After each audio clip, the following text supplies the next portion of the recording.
ওই রিয়াদ, ওই সকাল থেকে কাজ কাম তো করলাম, যদি একটা রুটি কিনে যা, টাকা আমাকে আছে না? তাহলে ওই তোরা দুইজন 2 টাকা দে, আর আমি 3 টাকা দিচ্ছি, দিয়ে একটা নিয়ে যা, সরিয়ে যা।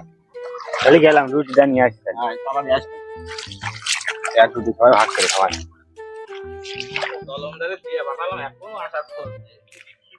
পেটের নাড়ি পর্যন্ত তৈরি আছে, তোমার বালকনে গিয়ে চালাই না।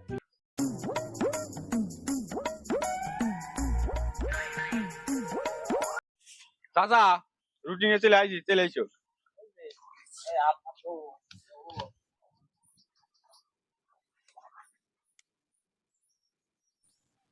এই রুটি এদিক নিয়ে আয়, এদিক নিয়ে আয়, রুটি এদিক নিয়ে আয়, খাই।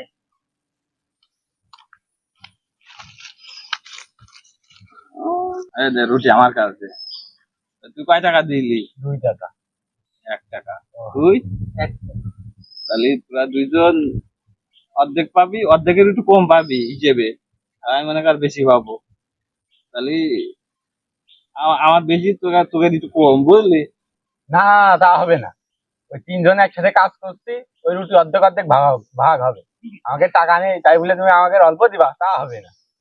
না না না না না, রুটি সমান ভাগই হবে। আমরা টাকা কম দিচ্ছি বলে আমাকে রুটির ভাগ কম দিবা?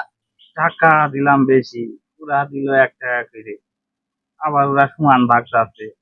না না না, মেনে নেওয়া যাবে না, এই হিসেবের বাইরে। যাই কও, এই রুটি 2 ভাগই হবে, 1 ভাগ তোমরা পাবা, আর 1 ভাগ আমি একা খাবো। আমি টাকা বেশি দিয়েছি না? না না, একসাথে কাজ করছি, সব টাকা নাই তুমি বেশিই দিলে, আমাদের সমান সমান ভাগ দেওয়াই লাগবে, নাই আমরা মানবো না। এই টাকা আমার বেশি, তো অর্ধেক অর্ধেক অর্ধেক ভাগ ও তুমি যাই করো, আমাকে রুটি অর্ধেক অর্ধেক সমান ভাগ হবে না, ওরকম কাহিনী। এই, না তুই না, কিন্তু আমাকে দেওয়াই লাগবে। না, আমাকে অর্ধেক অর্ধেক দাও, পাগল খেলাম। না না, আমি আমাকে দাও। 3 টাকা দিয়েছি, আমরা একসাথে কাজ করছি না? আমি অর্ধেক অর্ধেক ভাগ করবো। না, আমরা একসাথে কাজ করতে টাকা একটু বেশি দিও, এটা আর বেশি। হ্যাঁ